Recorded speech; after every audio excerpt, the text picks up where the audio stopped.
वहाँ के ऐसे से है कि जो भी भारत का नाम ले लेगा उसके लिए वहाँ गोली है। वैसे माहौल बहुत ख़राब हो चुका है।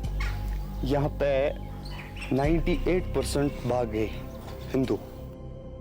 हम देखेंगे, हम देखेंगे।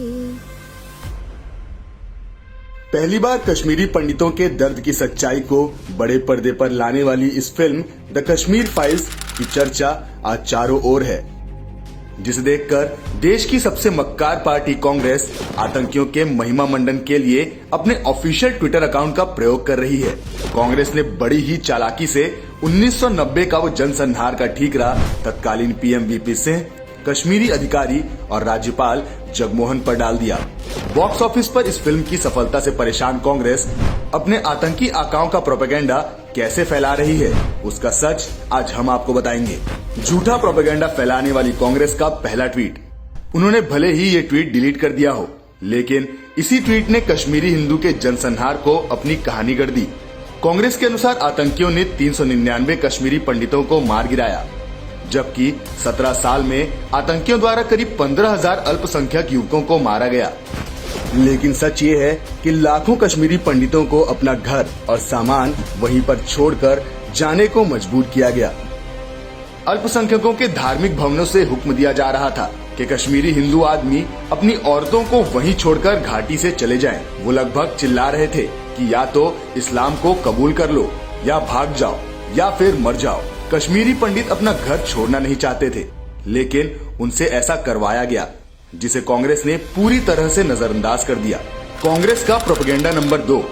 इसके बाद कांग्रेस ने तत्कालीन राज्यपाल जगमोहन को आरएसएस का एजेंट बताते हुए दोषी ठहराया, जिसने वास्तव में कश्मीरी हिंदुओं को पलायन से भी बदतर स्थिति से बचाया था। सच ये है कि 19 जनवरी को जगमोहन को जम्मू और कश्मीर का राज्यपाल नियुक्त किया गया था, जिसके चलते नेशनल कॉन्फ्रेंस और कांग्रेस ठगबंधन की सरकार के सीएम फारूक अब्दुल्ला ने अपना इस्तीफा दे दिया। उसी दिन से कश्मीरी हिंदुओं का पलायन भी शुरू हो गया। जगमोहन 21 जनवरी 1990 को श्रीनगर पहुंचे। फिर भी कांग्रेस ने जगमोहन को ही दोषी बताया। जिस जगमोहन को ये आरएसएस का एजेंट बताते हैं, उन्हें असल में सन 84 में इंदिरा गांधी ने ही जम्मू कश्मीर का राज्यपाल नियुक्त किया था और इनकी सेवा से खुश होकर 2 बार पद्म अवार्ड भी दे दिया। झूठा प्रोपेगेंडा फैलाने वाली कांग्रेस का ट्वीट नंबर 3। कांग्रेस का कहना है कि जगमोहन ही वो व्यक्ति थे जिन्होंने पंडितों को जम्मू भाग जाने को कहा। ऐसे में सुरक्षा की दृष्टि से पंडितों ने भाग जाने में ही भलाई समझी, लेकिन फिल्म मेकर अशोक पंडित और वरिष्ठ पत्रकार आदित्य राज कौल ने जगमोहन को कश्मीरी पंडितों का रक्षक बताया।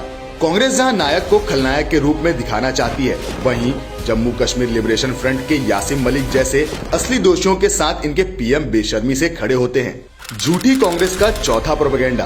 कांग्रेस के समर्थक पत्रकार पीयूष बबेले ने एक कदम आगे बढ़कर इस नरसंहार के लिए राम जन्मभूमि आंदोलन के लिए लाल कृष्ण आडवाणी की रथ यात्रा को जिम्मेदार ठहराया। फिर इसी प्रोपेगेंडा को कांग्रेस के हैंडल ने भी हवा दी है। उनके अनुसार आडवाणी जी की रथ यात्रा से अल्पसंख्यक विरोधी माहौल बना और कश्मीर में इसका उल्टा नतीजा निकला। लेकिन कांग्रेस की चोरी पकड़ी गई। रथ यात्रा सितंबर 1990 में शुरू हुई थी, जबकि नरसंहार जनवरी 1990 में हुआ था, मतलब 8 से 9 महीने पहले। क्रोनोलॉजी को मिक्स करके आतंकियों को क्लीन चिट देना चाहती है कांग्रेस। झूठा प्रोपेगेंडा फैलाने वाली कांग्रेस का 5वां ट्वीट। इस ट्वीट से कांग्रेस बताना चाहती है कि भाजपा के सहयोग से वीपी की सरकार दिसंबर 1979 में सत्ता में आई और जनवरी 1990 में जनसंहार हुआ। क्या ये सारी योजना रातों रात कर दी गई थी? नहीं, सच ये नहीं है। असल में वीपी सिंह की सरकार बनने से पहले सन 79 में घाटी में एक के बाद एक 11 महीने में 351 बम ब्लास्ट हुए। 1 जनवरी से 19 जनवरी के बीच भी 114 ब्लास्ट हुए थे। सामूहिक हिंसा की 72 और बंदूकधारियों द्वारा हिंसा की 21 घटनाएं हुई थीं। 14 सितंबर 1989। जनवरी 1990 से करीब 4 महीने पहले जेकेएलएफ और दूसरे उग्रवादियों ने हत्या और रेप का सिलसिला शुरू कर दिया। इसीलिए आज भी इस दिन को शहीदी दिवस के रूप में याद किया जाता है। झूठी कांग्रेस का 6वां झूठा प्रोपेगेंडा। अब कांग्रेस ने ये ट्वीट भी डिलीट कर दिया।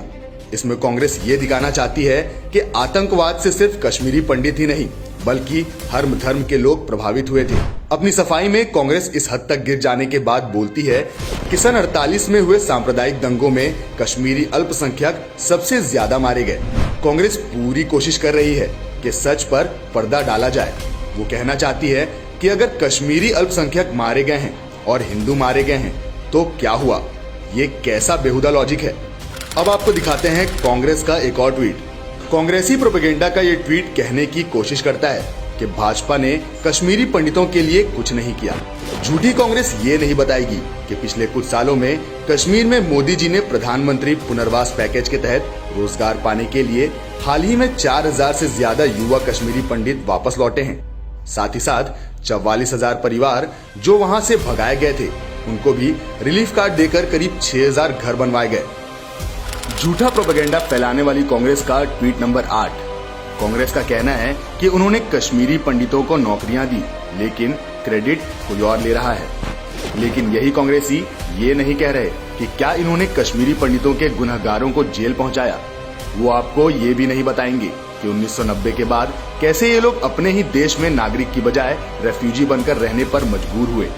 सब कुछ जानते हुए भी पीएम रहते हुए राजीव गांधी ने उनकी मदद तक नहीं की, जबकि फारूक अब्दुल्ला के रूप में कश्मीर में उसका दोस्त सीएम था और वो उसके काम में दखल नहीं देना चाहता था। झूठी कांग्रेस का एक और प्रोपेगेंडा। कांग्रेस अंततः यह कहकर अपना दोषारोपण समाप्त करती है कि उन्होंने पंडितों के लिए आवास बनाए और उन्हें एक मुश्त आर्थिक सहायता दी। लेकिन कश्मीर मामले में पंडितों के साथ खड़े होने के बजाय मनमोहन सिंह पूरी बेशर्मी के साथ यासीन मलिक के साथ गलबहियां करते नजर आते थे। ये वही यासीन है जिसने भारतीय वायुसेना के पायलटों को मारा था। इसी यासीन के लोगों ने हैवानियत दिखाकर न जाने कितने मासूमों की हत्या और रेप किया।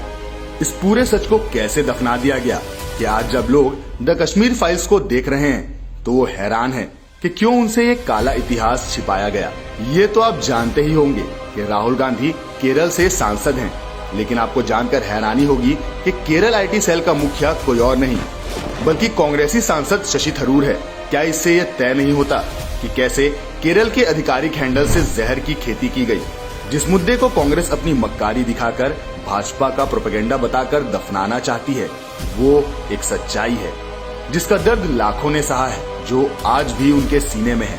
इसीलिए वे भावुक होकर सिनेमा हॉल से निकल रहे हैं और उनके आंसू रुकने का नाम नहीं ले रहे। लेकिन कांग्रेस को इन आंसुओं से कोई मतलब नहीं। उसे डर है सिर्फ अपनी घटिया राजनीति की पोल खुलने से।